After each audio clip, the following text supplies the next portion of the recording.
Krishnamurti, in dialogue with Dr. Alan W. Anderson. J. Krishnamurti was born in South India and educated in England. For the past 40 years, he has been speaking in the United States, Europe, India, Australia, and other parts of the world. From the outset of his life's work, he repudiated all connections with organized religions and ideologies and said that his only concern was to set men absolutely, unconditionally free. He is the author of many books, among them The Awakening of Intelligence, The Urgency of Change, Freedom from the Known, and The Flight of the Eagle. This is one of a series of dialogues between Krishnamurti and Dr. Alan W. Anderson, who is professor of religious studies at San Diego State University, where he teaches Indian and Chinese scriptures and the oracular tradition. Dr. Anderson, a published poet, received his degree from Columbia University and the Union Theological Seminary. He has been honored with a Distinguished Teaching Award from the California State Universities. Mr. Krishnamurti, when we were speaking last time, it seemed to me that we had together reached the point where you were about to discuss order, converse about order, and I thought perhaps we could begin with that today, if that's agreeable with you. I think we were talking about freedom, responsibility, and relationship. And before we go any further, we thought we'd talk over together this question of order. What is order in freedom? As one observes all over the world, there is such extraordinary disorder. Oh, yes. Outwardly and inwardly. One wonders why there is such disorder. You go to India and you see the streets filled with people, bursting with population. And you see also so many sects, so many gurus, so many teachers, so many contradictory lives, such misery. And you come to Europe, there is little more order, but you see when you penetrate the superficial order, there is equal disorder. And you come to this country, and you know what it is like better than I do, there is complete disorder. You maybe drive very carefully, but go behind the facade of so-called order and you see chaos. Not only in personal relationship, but sexually, morally, and there's so much corruption. All governments are corrupt, some more, some less. But this whole phenomenon of disorder, how has it come about? Is it the fault of the religions that have said, do this and don't do that? And now they are revolting against all that. Yes, yes. Is it governments are so corrupt that nobody has any trust in governments? Is it there is such corruption in business, nobody wants to look at it even. Any intelligent man, any man who is really serious, and you look at family life, there is such disorder. So taking the whole phenomenon of disorder, why is there such disorder? What has brought it about? Doesn't it appear that there's a sort of necessary almost built-in progression in terms of the way we mentioned necessity earlier. Once order so conceived is superimposed upon an existing situation, not only does it not effect what is hoped for, but it creates a new situation, Of course. which we think requires a new approach. Of course. And the new approach is still the superimposition. Like the communists are doing in Russia and China, they have imposed order, what they call order, on a disordered mind. Yes. And therefore there is a revolt, there is... So looking at all this, it's very interesting, looking at all this phenomenon of disorder. What is order then? Is order something imposed? Order, as in the military, on the soldier, imposed order? A discipline which is a conformity, suppression, imitation? Is order conformity? Not in the sense if it's artificially imposed, yes. In any sense. If I conform to an order, I am creating disorder. Yes, yes, I understand what you mean. In our use of the word conform, we sometimes mean by it a natural relation between the nature of a thing and the activities that are proper to it or belong to it. But then that use of the word conform is not the use that is usual and the one that we are concerned in here. No. Yes. No. So is order conformity? Is order imitation? Is order acceptance, obedience? Or because we have conformed, because we have obeyed, because we have accepted, we have created disorder.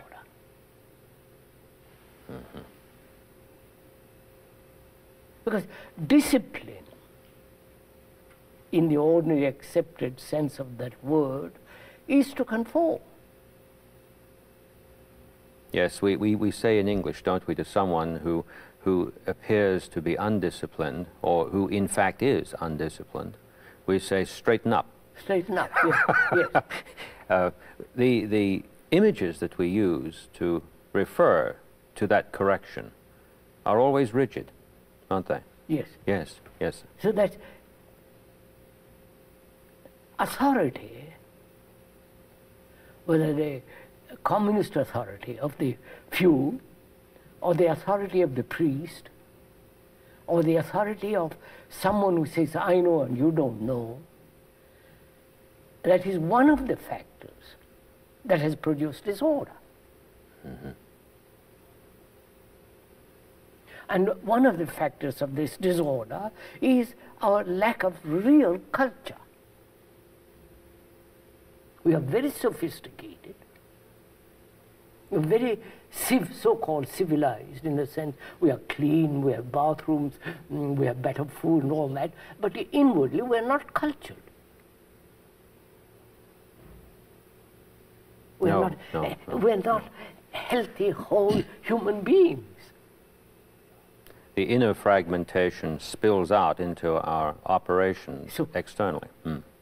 So, unless we understand disorder, the nature of disorder, the structure of disorder, we can never find out what is order.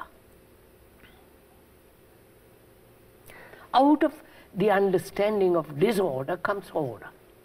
Not first seek order and then impose that order and disorder. I don't know if I'm making my... Yes, I do. I'm thinking, as you're speaking, of the phenomenon in the world of study and the world of teaching and learning as we understand them conventionally.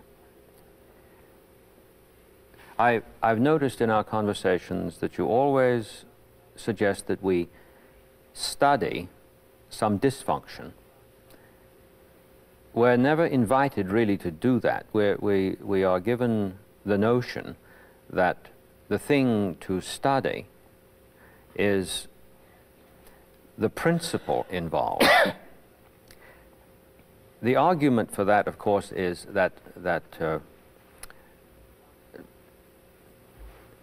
one refers to health in order to understand disease.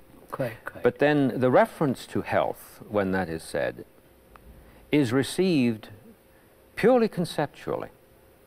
Correct. And so what we're studying is now It's a concept rather than the actuality, than Yes. what is.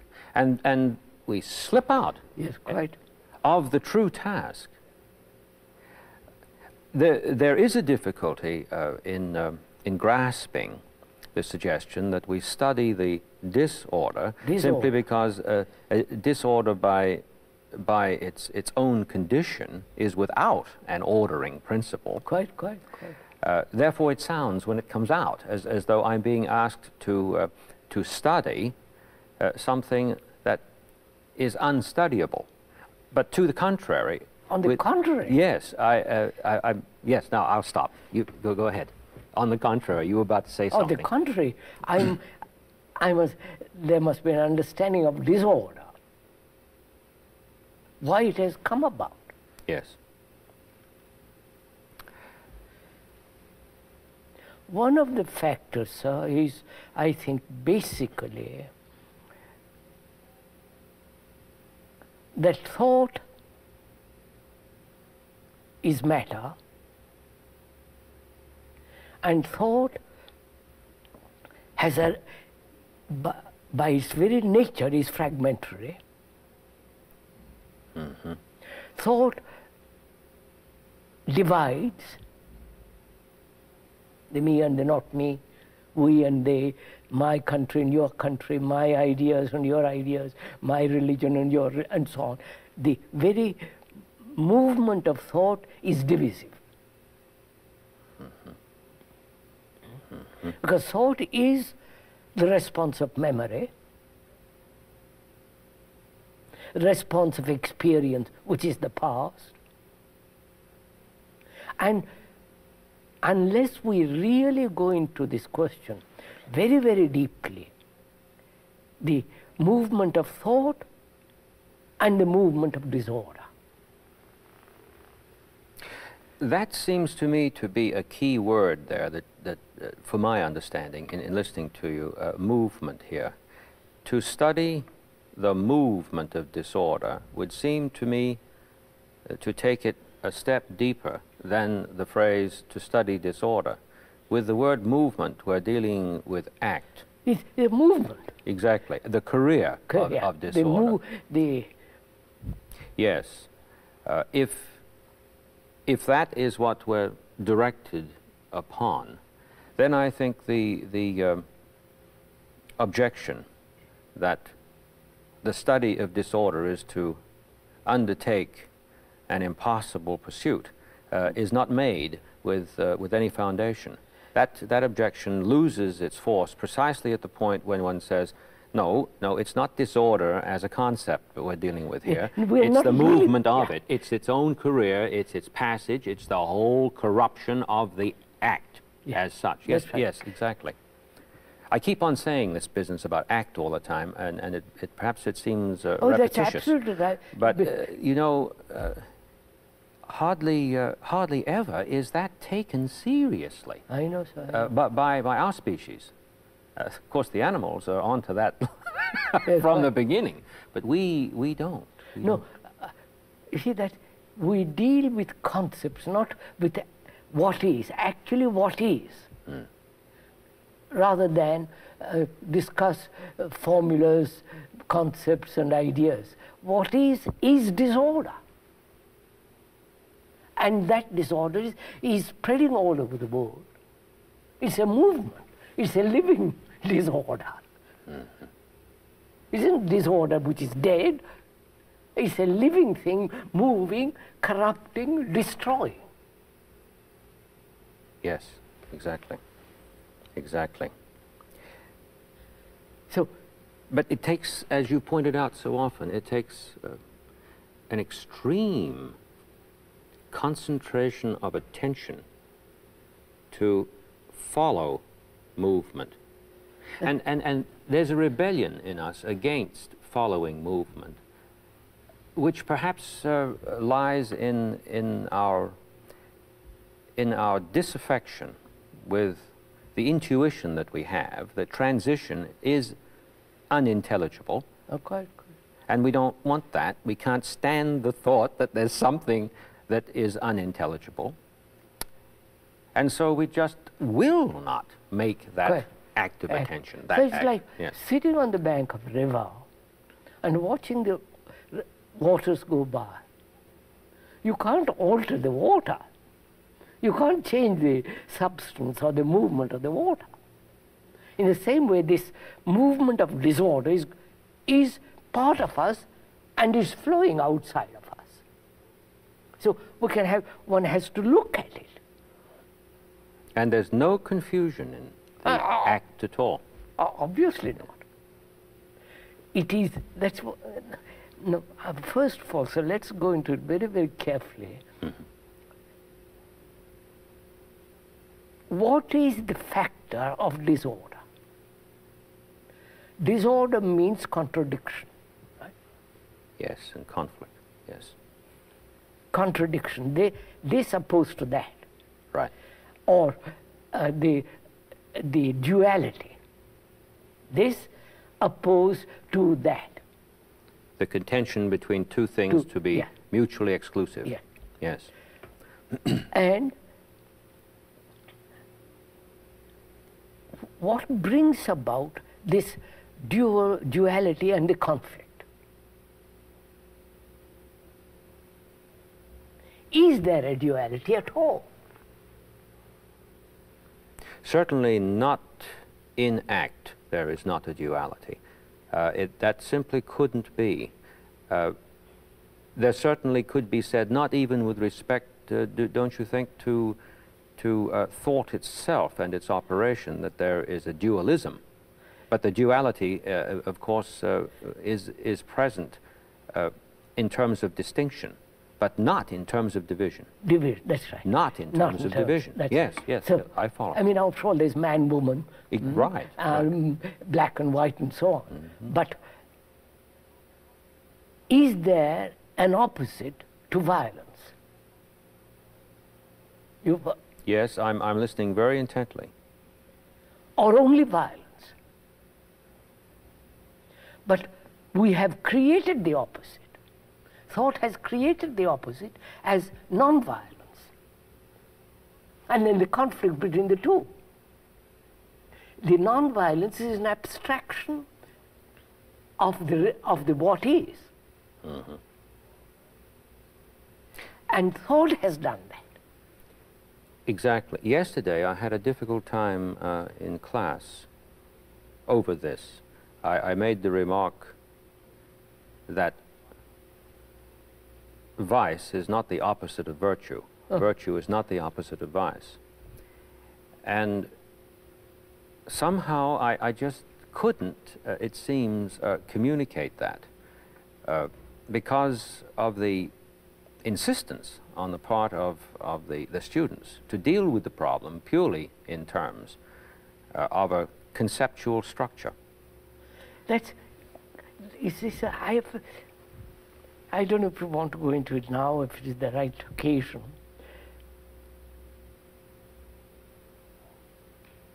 From ancient Greece, you must know, the measurement was necessary to them. Measurement. And the whole of the Western civilization is based on measurement.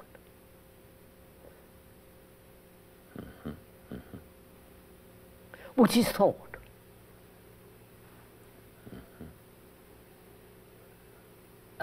This is certainly true in continuous practice. It is certainly true.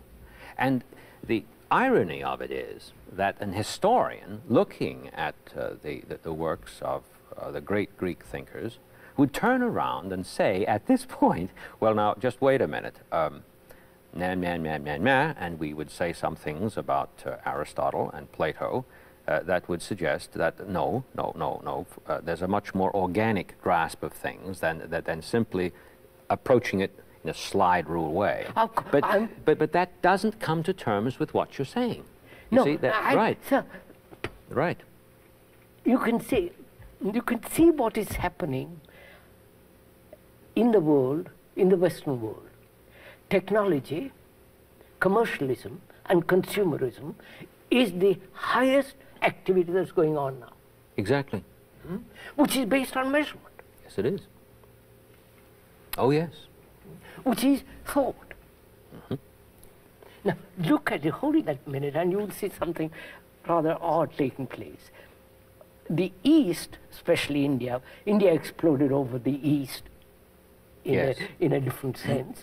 They said measurement is illusion. To find the immeasurable, the measurement must come to an end. I'm putting it very crudely and quickly.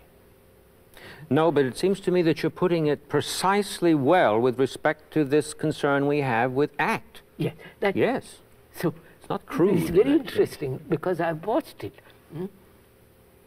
In the West, technology, commercialism, and consumerism. God, Savior, church, all that's outside is a plaything. And you just play with it on Saturday and Sunday, but the rest of it you... Yes. And you go to India, and you see this. The word ma is to measure, Sanskrit. You must oh, yes, right.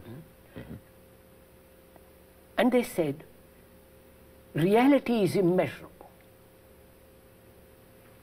Going to see the beauty of it a little bit. Oh, yes, I follow. The measurement can never find a mind that is measuring, or a mind that is caught in measurement, can never find truth.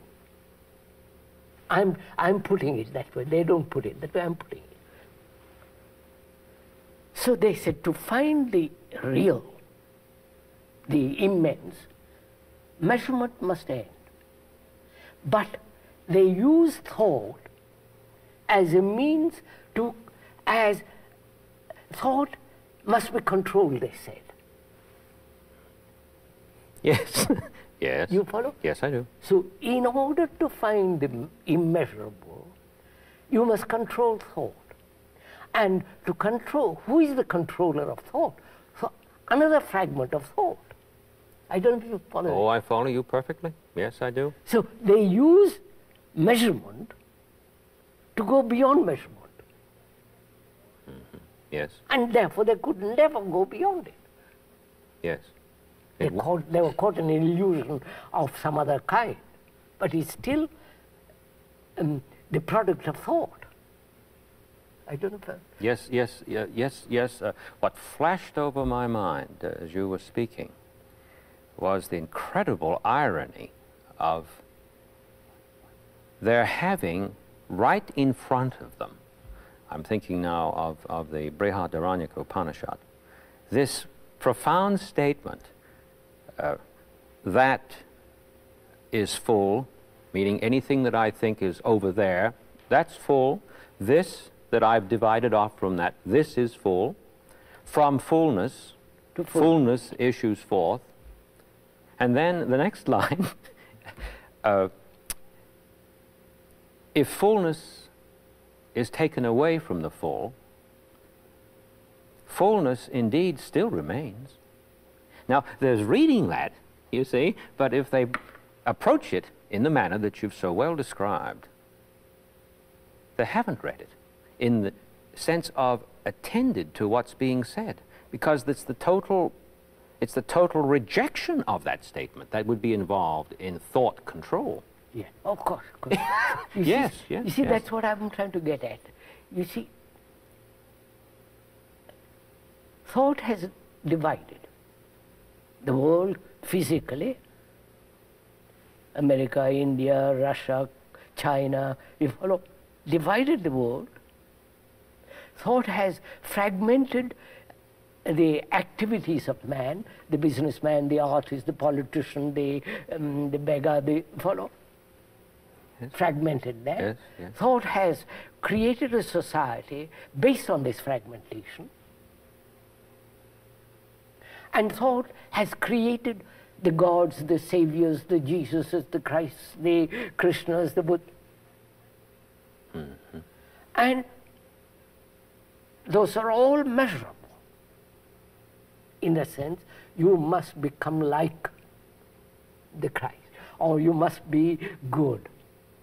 All sanctioned by a culture which is based on measurement. Once you start with forecasts, as we have classically, then we're going to necessarily move to 5, 6, 7, 400, 4,000, Yeah. an indefinite division, yes, that's right. and all in the interest, it is claimed, of clarity. Of all, course. all in the interest of clarity. So unless we understand the movement of thought, we cannot possibly understand disorder. It is thought that has produced disorder. Sounds contradictory, but it is so. Because thought is fragmentary, Yes. thought is time, and as long as we are functioning within that field, there must be disorder, which is each fragment is working for itself in opposition to other fragments. I, a Christian, am in opposition to the Hindu, though I talk about love and goodness and all the rest of it. I love him so much, I want to see him saved, so I will Saved, go out and bring him come into over the to fold. my camp. Yes. Yes, yes, So- yes, yes. One of the, probably the basic cause of disorder is the fragmentation of thought. I was told the other day that in a certain culture, thought means the outside.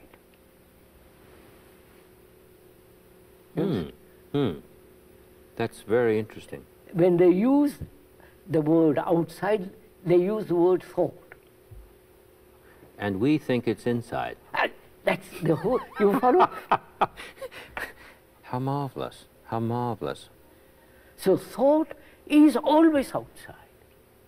Whether you can say I'm inwardly thinking. Thought has divided the outer and the inner. So That's right. to understand this whole contradiction, measurement, time, the division, the fragmentation, the chaos, the disorder, one must really go into this question of what is thought, what is thinking. Can the mind, which has been so conditioned in fragments, in fragmentation, can that mind observe this whole movement of disorder, not fragmentarily, No, the but the whole of movement itself. movement itself. Movement itself, yes. But that's what's so terrifying, to look at that movement. It's interesting that you've asked this question in a way that keeps boring in, because measure is, and I'm going to put something now yes, in a yes. very concise, elliptical way, is possibility, which is infinitely divisible. It only comes to an end with an act with an act. And as long as I remain divided against act, I regard myself as a very deep thinker. I know. I'm sitting back, exploring alternatives, which are completely imaginary, illusory. And in the business world, men are paid extremely high salaries to come up with what is called a new concept. Yes, new concept. Yes. Yes. And it's called by its right name, Quite, of course, quite. but it isn't regarded correctly as to its nature. It isn't understood as to what's being said when that happens. Yes, that brings up the point, which is measurement means comparison. Yes. Our society and our civilization is based on comparison. From childhood in the school to college and university, it is comparative. That's right. And comparison between intelligence and dullness, between the tall and the black, white and purple and all the rest of it. Comparison of success, in success. And look at also our religions. The priest, the bishop, the hierarchical outlook, ultimately the pope or the archbishop. The whole structure is based on that, comparison, which is measurement, which is essentially thought. Yes.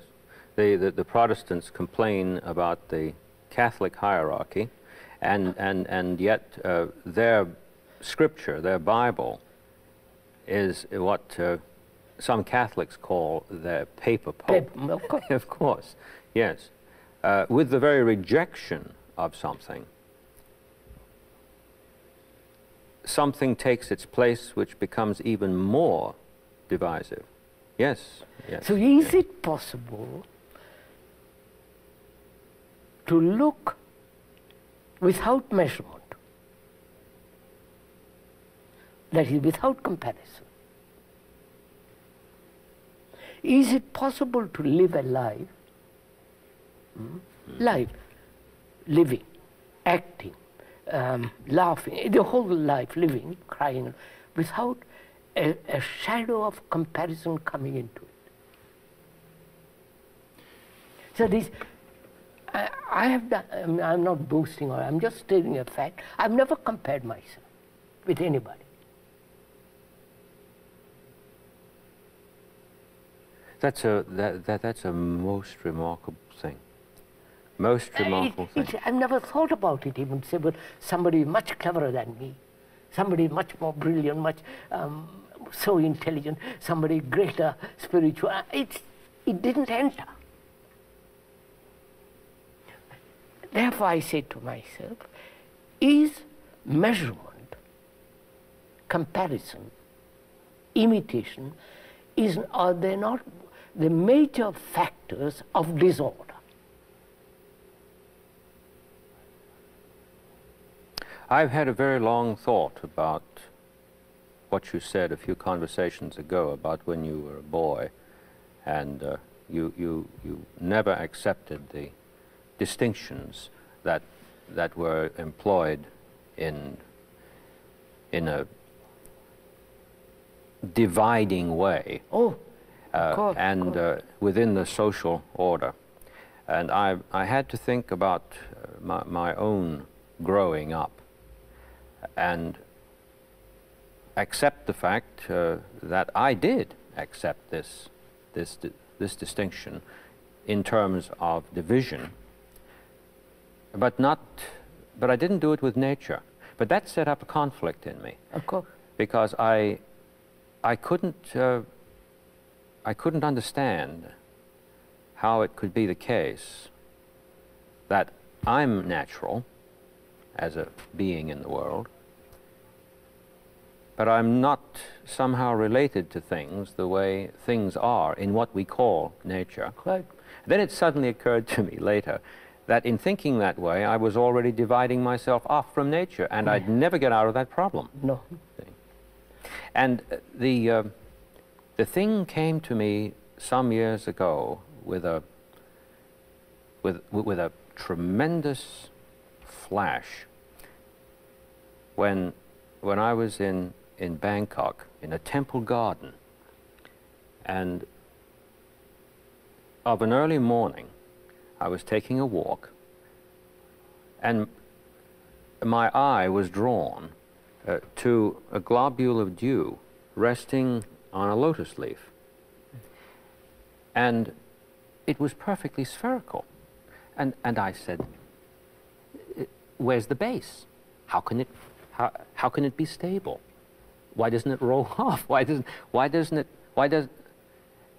By the time I got to the end of my whys, I was worn out, and so I took a deep breath, and I said, now, shut up, and just keep quiet, and look.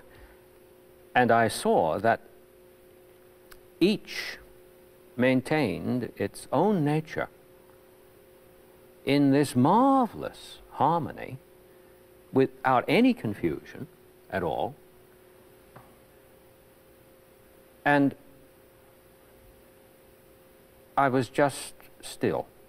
Right. Just still. I think that's something of what you mean about the fact that that was a fact.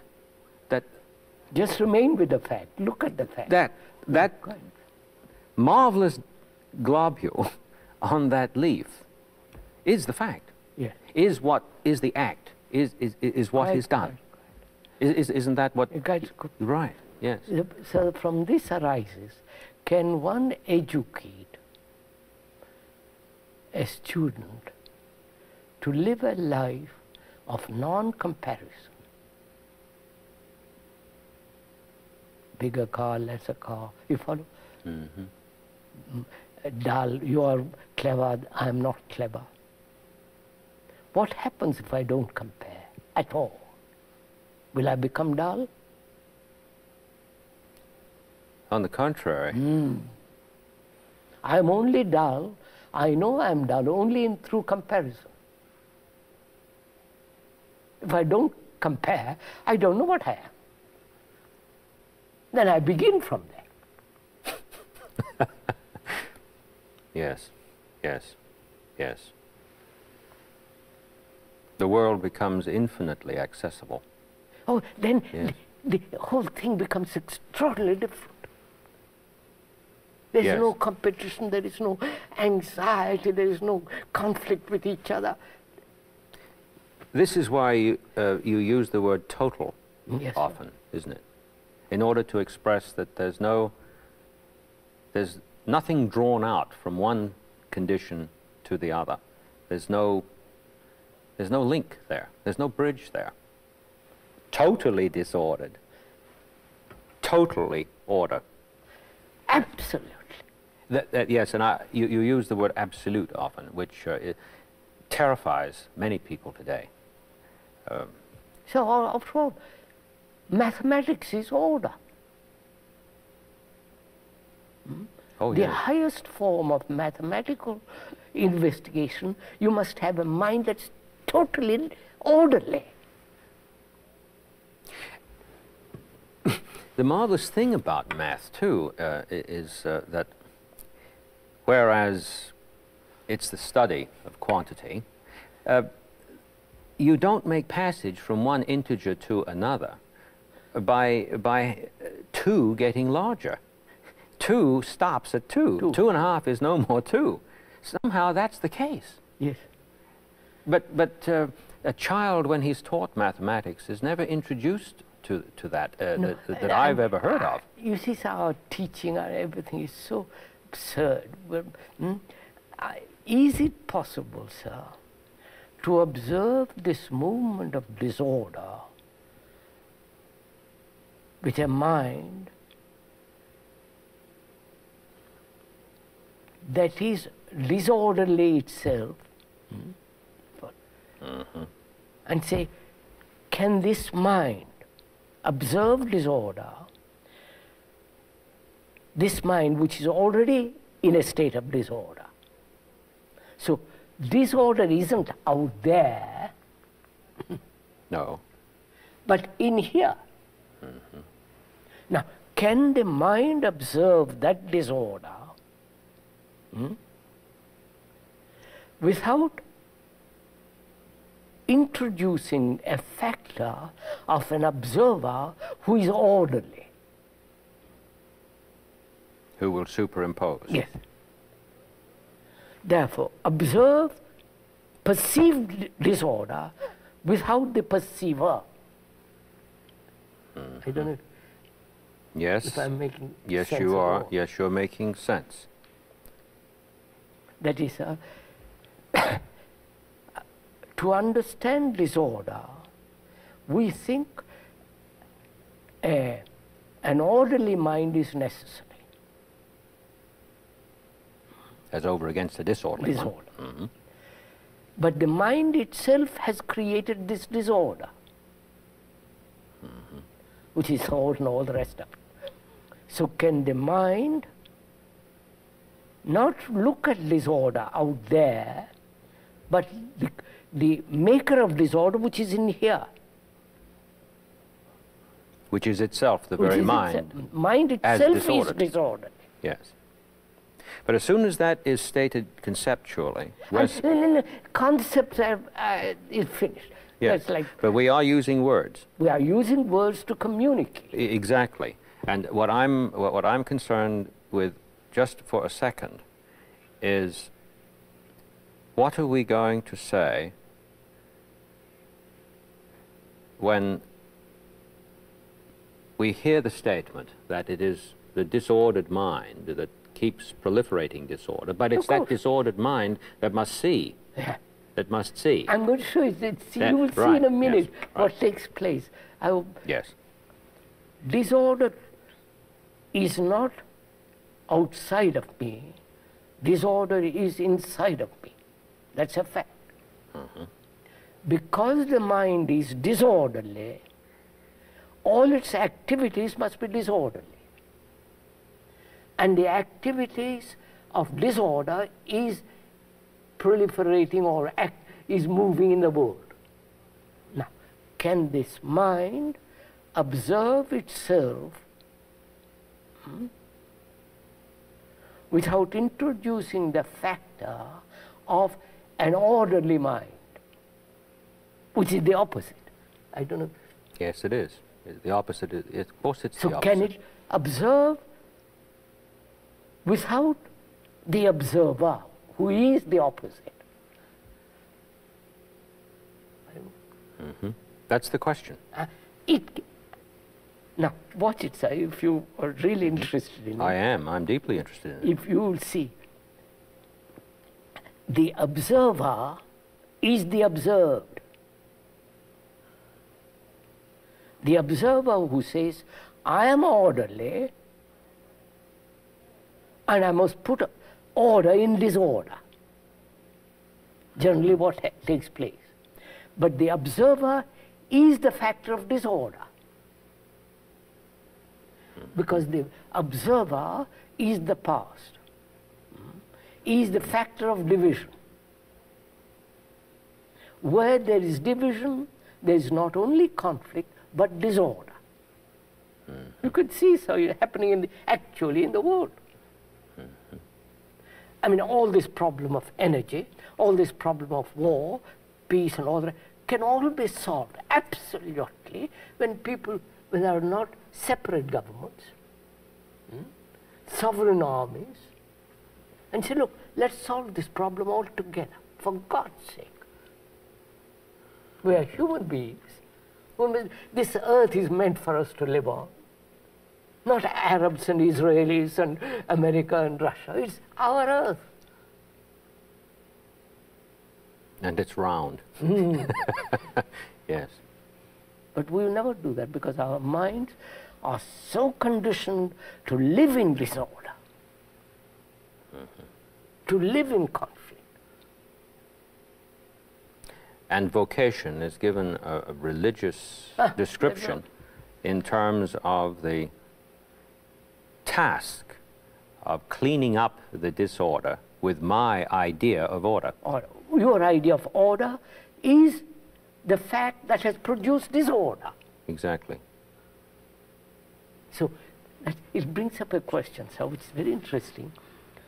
Can the mind observe itself without the observer? Mm-hmm. Because the observer is the observed.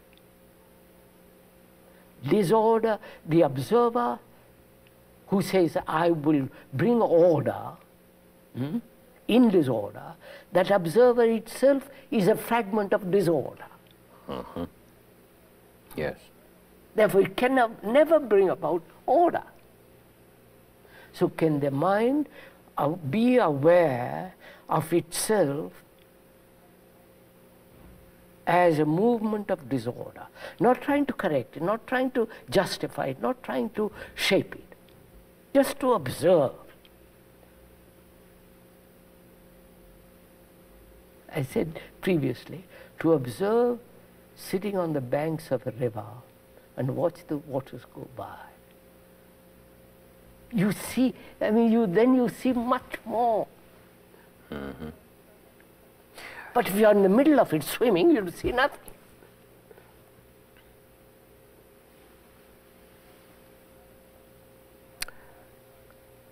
I've never forgotten that it was when I stopped questioning and I stood before that droplet of dew on the leaf that everything changed. Totally. Right. Totally.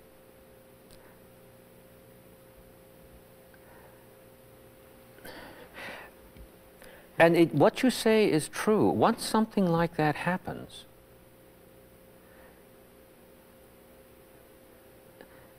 there isn't a regression from it. Oh, no, sir, Yes. it is not once, it is...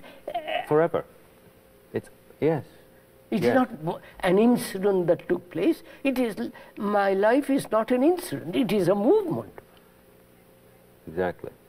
And in that movement, I observe this movement of disorder.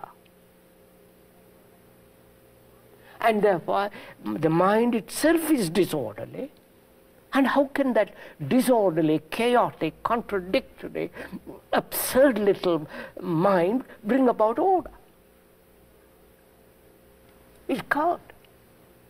Therefore, a new factor is necessary.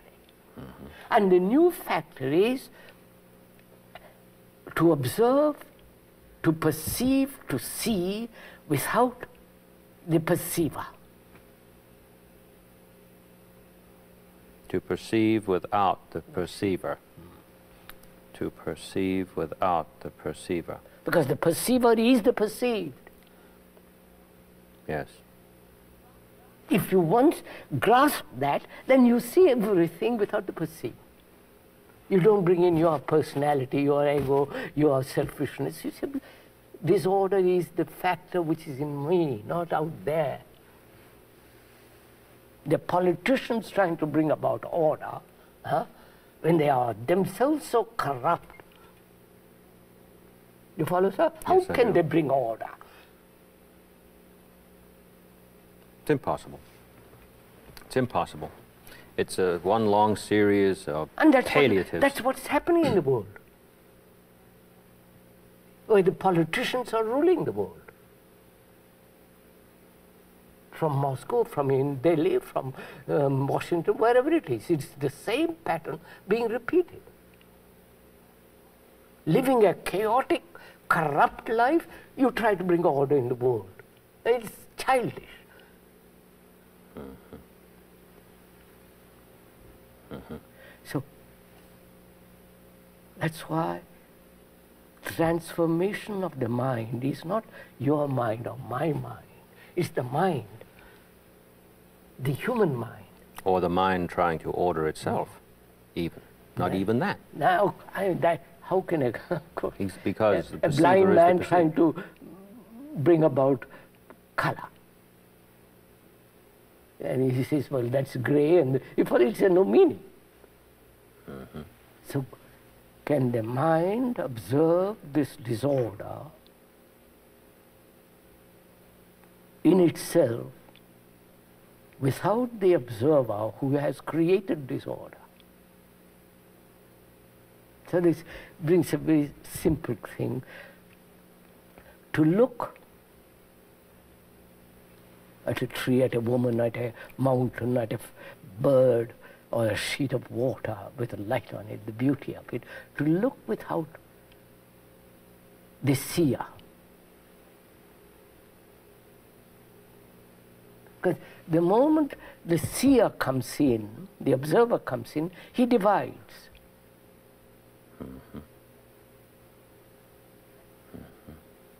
And the division is all right as long as it's descriptive. But when you are living with living, that division is destructive. I don't know if you have noticed. Yes, what was running through my mind was this continuous propaganda that we hear about the techniques that are available to still the mind. But that requires a stiller to do the stilling. No, and so that is absolutely, I'm using your words, absolutely and totally, yes, out of any possibility of attaining. But yet, you see, that's what the gurus are doing. Yes, yes, I do understand. The imported gurus and the native gurus are doing this. They are really destroying people. You follow, sir? We'll talk about when the occasion arises. What we are now concerned is measurement,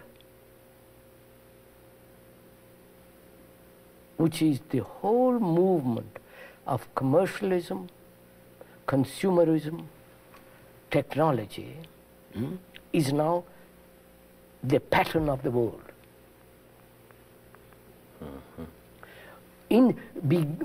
Begun in the West and made more and more and more perfect in the West, and that's spreading all over the world. Go to the most smallest little town in India or anywhere, the same pattern being repeated. And the village you go, and they are so miserable and happy, one meal a day, but it is still within that pattern. And the governments are trying to solve these problems separately. You follow? France by itself, Russia by itself. It's a human problem. Therefore, it has to be approached not with a Washington mind or a London mind or a Moscow mind, with a mind that is human, that says, look, this is our problem, and for God's sake, let's get together and solve it. Which means care, which means accepting responsibility for every human being. So let's come back. As we said, order comes only with the understanding of disorder. In that there is no superimposition, in that there is no conflict, in that there is no suppression. When you suppress, you react, you know all that business. So it is totally a different kind of movement, order. And that order is real virtue. Because without virtue, there is no order. There's gangsterism. Oh, yes. Politically or in any other way, religiously. But without virtue, virtue being conduct. The flowering in goodness every day. It is not a theory, so it actually takes place when you live that way. You know,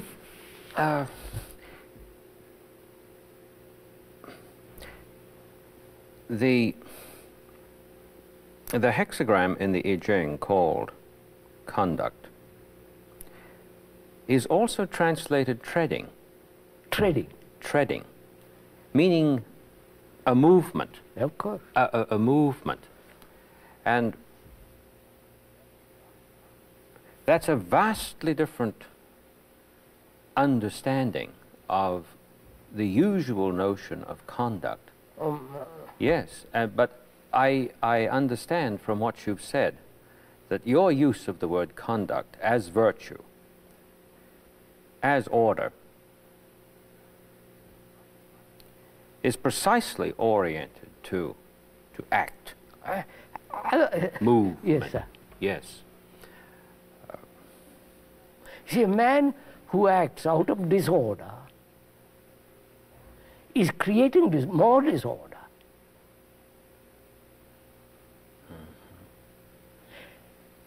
The politician, look at his life, sir.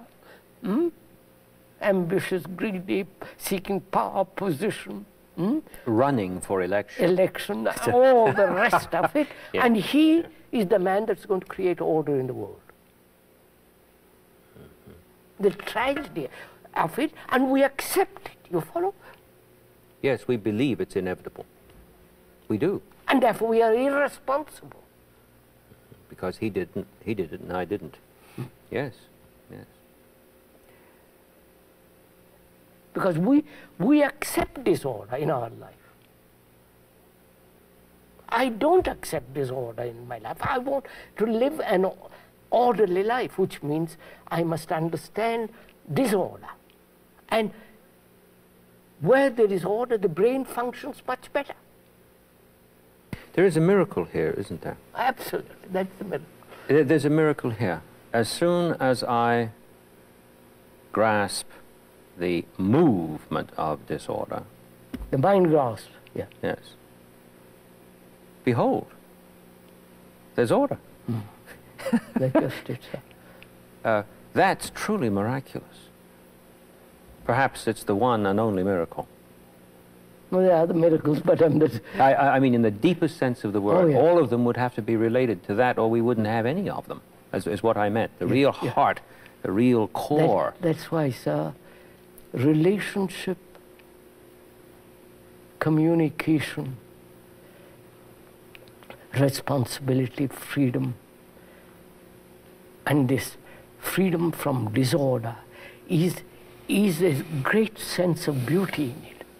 You know, a life that is beautiful, a life that is really flowering in goodness. Unless we bring about such human beings, the world will go to pot. Yes. This is what's happening. And I feel it's my responsibility. And to me that I'm passionate about it. It's my responsibility. To see that when I talk to you, you understand it, you live it, you function, move in that way.